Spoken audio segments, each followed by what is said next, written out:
How are you doing, Aaron? Okay, we're doing good. I think we're just going over some of the kind of value props that we can bring to customers, and yeah, I think we're getting into the swing of things. Dodi's been playing with the spanner. She's already removed the pump head, so yeah, well on our way to becoming a competent ACTA-ready operator. I'm ready to hang out in the lab. Okay, superb. Oh, look, there's someone behind me. Is that you, Svitri? That's our Yes. cameraman for the day. Oh, is that our cameraman? Okay, all right. Svitry's not in virtual reality. He's joined just on his desktop PC, and that allows him to effectively have a standard stabilized platform. So he'll move around the environment using the keys on his PC or his laptop, and he'll be able to record everything that we're saying and doing. But Okay. I don't know if you've ever watched what do you GoPro call footage. non-something player? Is that what Speedtree is here? That's it. Very much Ryan it's just Reynolds did an a whole extra in movie this about it. environment. What's that called?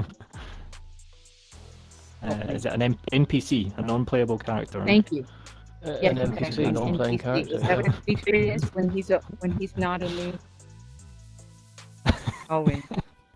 He can hear us, So, unfortunately. can I get to Dodi without actually having to walk to Dodi? Because to walk to Dodi now, I have to go through a glass wall.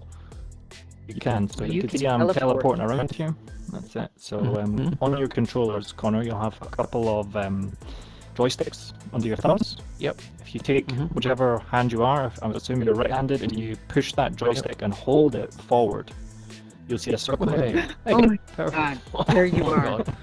Okay, I'm going to jump over there. Hang on a second. Boing, boing. You can go and have a look at downtown Singapore. Oh, is that where we are?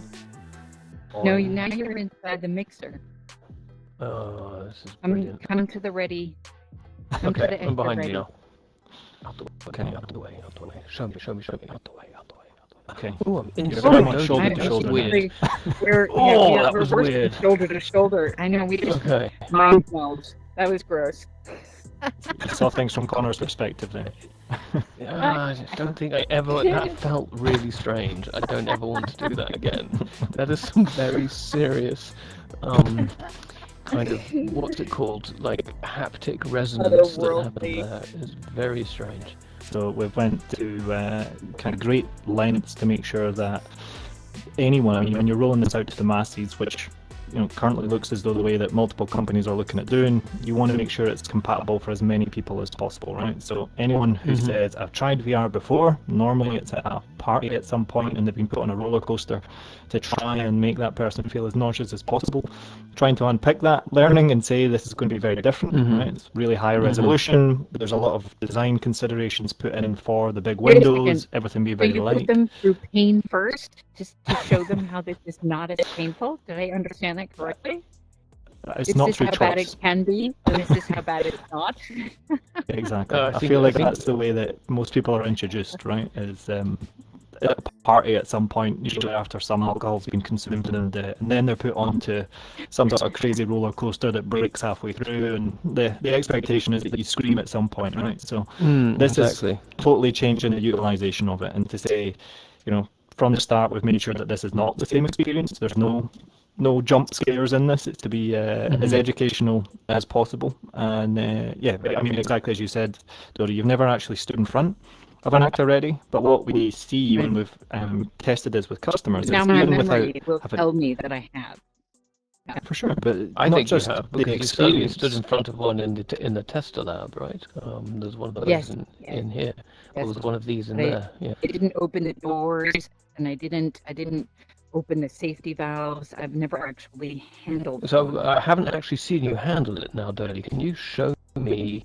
And so Dodi is walking, well, Dodi's legless avatar is floating magically towards the purification system, and she's reaching towards a valve. Aaron is helping her see exactly where it is that she needs to turn it, and she's grabbing the valve with her hands, or with her virtual hands, and she's turning it, or attempting to turn it. Oh, there it goes.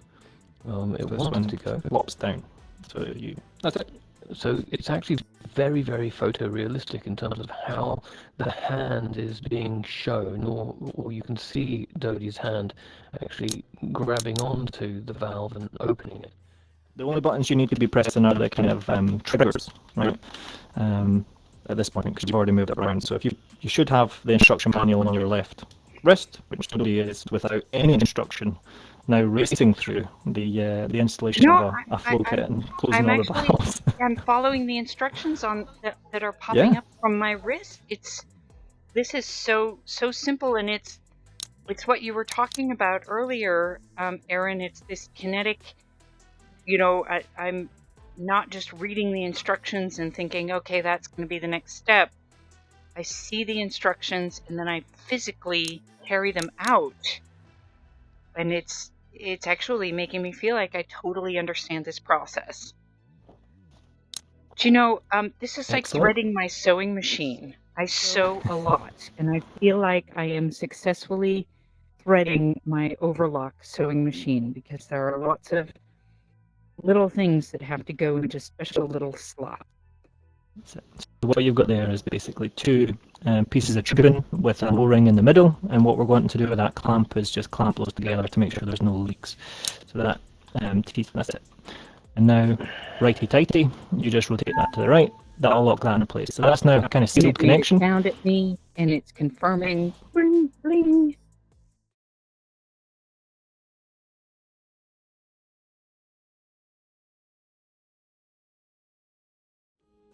It looks like we're almost ready to go, Aaron. Thank goodness Aaron is close, right? Aaron is helping where I'm not understanding. I don't know what to do with that, okay. Aaron. So Aaron is taking grab this tubing, and we're going to connect it to... Oh, sure. Connecting it to the place. Okay, so I've grabbed it, and now I've got to say, and even as a bystander, looking at this from behind Dodi's legless but blue-handed avatar, the realism of you picking things up and grasping them and attaching them to the various parts, and there's even sound effects that make it feel that you've complete installed things in the right place. And now you're on step 13. It says install the pump lid and use the wrench to tighten the tools. And here comes the wrench. That is absolutely fantastic. And something I don't think we've actually mentioned here is, Conor, you're in Amersham Place? Yes, I am in Amersham Place. I'm outside my office in the UK. Oh, sorry, Dodi. I'm physically in Amersham Place. And you're short. I'm on my knees. I'm trying to get down to your level so that we're at my level. I was actually... Yeah, so I'm in Amersham Place in the UK. However, I'm also in Singapore, and I'm currently literally on my knees looking at the very underside of an ÄKTA Ready. And for me, what's really quite exciting is I can actually get right up to the device, and I can read the labeling on the side of the device. And it's extraordinary. I mean, the attention to detail here, the reflective capabilities of the rendering. It's just, I'm not sure I really want to leave, Dodi. Dodi's Sweden. Where are you, Aaron? And I'm just outside Edinburgh. You're just outside Edinburgh. And Svitri, where are you, our cameraman? You're with Dodi in Sweden. Okay, so, I mean, we can collaborate across... is there a distance issue? Is it just bandwidth, Aaron? What is it that sort of limits the number of people, the distance apart, and so on? I mean, can we train teams across the whole of the world without ever having to leave our offices? You can. So we can have up to 20 people in here simultaneously. The bandwidth, and we've got Savitri as a technical expert here, can correct me if I say any of this wrong, but bandwidth-wise, this is similar to a Teams call and sharing content on a Teams call, so it's not, despite the kind of graphical requirements, that's held locally or powered locally. So really, the only thing that's streaming is our, 2/3 of a human avatar. So, oh my goodness! Now Conor's emerging out of the ÄKTA Ready. Get back in that machine.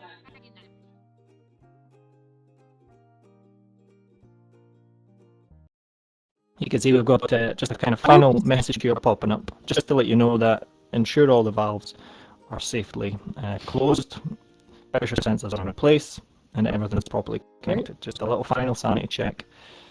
And you can grab that She's going to do it. She's hit right. and now it is running. That's Okay, you. and can I close the door yet? No. So this is the flow kit installed, and now we have the option to connect inlets and outlets. So if you want to go the full way, we can also just finish things off. You only have to connect one inlet, one outlet, but you'll get the opportunity to connect an inlet from the table here onto the left-hand side of the machine, and then you'll get the chance to interact with the XDuo single-use mixer over on the right-hand side there as well. So I could pass you this O-ring. Yeah, let's actually stop for a second and have a seat and kind of chat about what we've been through and what's next for virtual reality, because that was 27 super fun steps, and I think it's great to kind of learn about it as a tool. And even you were talking about the science behind how we learn and how the involvement here gets. And did you say 85% of people remember what they've learned because they're actually doing, as opposed to the 20% or less when they're reading?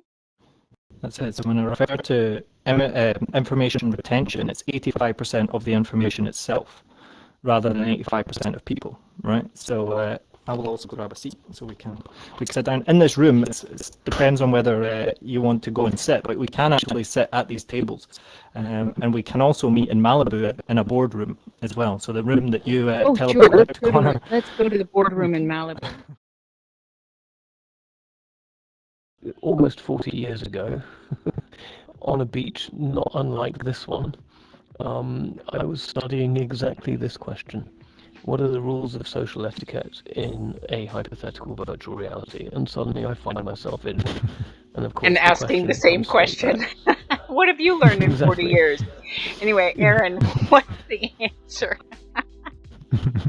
So I feel like because everything has been very digital for the last couple of years at least, right? I think social etiquette around digital meetings has probably evolved faster in the last 2 years than it has for the last 40. But yeah, I mean, you can see what it was like, right? It's like leaving a Teams meeting and saying, oh, we'll all meet in a new room, and then everyone goes out and creates their own meetings in Zoom or in Teams, right? So it's effectively exactly the same. Or this guy now moving from chair to chair to chair. Is that good digital etiquette? I think not, Conor. I don't think it is, and I was just trying to establish. I was trying to establish which is the best view, and I do this in the real world. When I walk into a meeting room, I look around and I say, where am I going to get the best view? And I'm not sure whether I want to look south along the Malibu coast or whether I want to sit next to Aaron and look north along the Malibu coast. I think this is a nice view because I can also see you, Dodi. I'm sat right next to Aaron there. So anyway, Aaron, do you find that you run into these kinds of conflicts as you are teaching people virtual reality, and that you have to establish ground rules or rules of, certainly it's absolutely fair. Is I created a room called Malibu. You two already knew about a room called Malibu. So really, I was the one left out of the party. Is how I see that. So I think I was given the advantage of Conor's room, I think, was created first. So I saw that one and I jumped in there, assuming that we would all end up there at some point. But yeah, you went to the extra effort to actually name it Malibu, right? So there was extra points there. But yeah, I mean, it's very much like us saying to each other, let's meet in a Teams call, and no one set an actual invitation or anything to the calendar, and so we all go, great, and we hang up the phone, and then we actually dial into 3 individual calls, right? So it's kind of the same concept there. The difference is, as soon as you enter any of the menus in virtual reality, because we're all within the same kind of friend group on the software, we can all see where each person is. So it's quite easy to rectify, but considering the amount of time you guys have spent in this virtual tool has probably been certainly less than an hour. I think from my perspective, Conor is now sat on Dodi's knee. So this is a very different way to host a meeting. I can't see him. He's too close, so I can't even see Conor. But I'm going to report you. Looks like this over here. Exactly. Now you're on Aaron's knee. I'm now sat on Aaron's knee. So the reason I did that, Aaron, is one of the questions that comes to my mind is how much does the virtual get in the way of the reality, if you see what I mean. So there's all sorts of things that you can do in this space that you can't do in the real world, and obviously there's an element of people getting used to it, and it's fun to begin with, and so on. But how much do the sort of, well, what you might call the game physics here of the virtual world get in the way of the learning and people getting used to, the task at hand and staying on task? Because I'm certainly very distracted, albeit it's the first time I've been in here. What's the dynamic there, and what's been your experience with users? Yeah, so we've taken this to exhibitions, for example, right? When you take this to a customer site, it's different to an exhibition, but the exhibition is where the chaos kind of happens, right? So you take two people that are already in a kind of different environment than they're used to. They're certainly not on site, so people behave certainly differently at exhibitions than they would on site. But you put two people into the same environment, like we are in, or were in earlier, in front of the ÄKTA, and you expect them to follow the instructions either from a digital person who's in there explaining to them what to do, or certainly to somebody who's on the booth. But what you quite often see is it just descending a little bit into chaos for the first 5 minutes or so, because they figure out they can teleport, or they can pretend to throw things, or they can, interact with each other in a different way that you can't in the physical realm. But when this is framed as a training exercise, exactly, it's good though, right? It's something that it breaks down that nervousness of, like, is this tool going to be useful? Am I going to enjoy it? Do I like it? Do I not like it? Play, don't we? A lot of that is the learning through play and understanding the limits of what a tool can do. What children do with, and what I still do with any new technology, very often is kind of try and take it apart and then put it back together again. But essentially, that kind of playing with the limits of what it is. And I think that's it feels very much like sort of the when you're very familiar with a video game and you try to go to the edges and see what's behind the walls and whether or not there's Easter eggs hidden anywhere. So let me ask you the question. Oh, it's that scene from the Truman Show. In our virtual world here. There is no Easter eggs that we know of so far, but that was discussed as a potential addition, right? So further down the line, is this something that we would like to do? You know what it's like. You put your head inside the system, right? That's a very surreal thing to do, is to suddenly be able to, I mean, even now I could feel myself looking for this table, right? There's a certain strangeness of pretending I could put my entire face through the table that we're sat in front of. So we thought, is there a way of hiding things in there? But at this moment in time, we are in this kind of early phase where it's geared very much towards, you're here to do the training. You can play around in these kind of safe spaces. You can play around in that safe space of in front of the ÄKTA already. But at this moment in time, we want you to be training, right? As the capabilities build out and the product kind of portfolio within the virtual space begins to expand, you can imagine additional content would be added to that point. That's so cool. Can we agree to not add a certain thing to the virtual world? Can we not add long, boring meetings to the virtual world? Can we keep them effective and short and decisive? Because make them more playful. One of the key things. Well, make them more playful. I'll tell you what's very strange. I'm sat in the real world on a chair, not unlike the chair that we're sitting at in the virtual world, and I've obviously got my foot on a table or something underneath this virtual table that I'm sitting at, and I can feel the leg with my real world foot of the virtual table, and I'm getting some very serious cognitive dissonance between being able to actually feel something physically that I know isn't there, but it does feel like I'm touching this table, and what's happening in your eyes doesn't match exactly what you're actually feeling. Exactly. Yeah. Well, Aaron, very interesting. This has been, I'm going to say, eye-opening for me and Conor. I hope it's been ear-opening for the listeners. It is a big challenge to bring people in the podcast environment into virtual reality. I hope it's been an interesting experience. And certainly we also recorded this in video, so we will be sharing on YouTube so that you can see what we've been through here. So this has been an extra special and unusual episode of Discovery Matters. Thank you, Aaron, for being our guide, and thank you, Svitri, for being our NPC. If we could stick with that one. Non-playing cameraman, I think that's what it's right, called. That's what it is.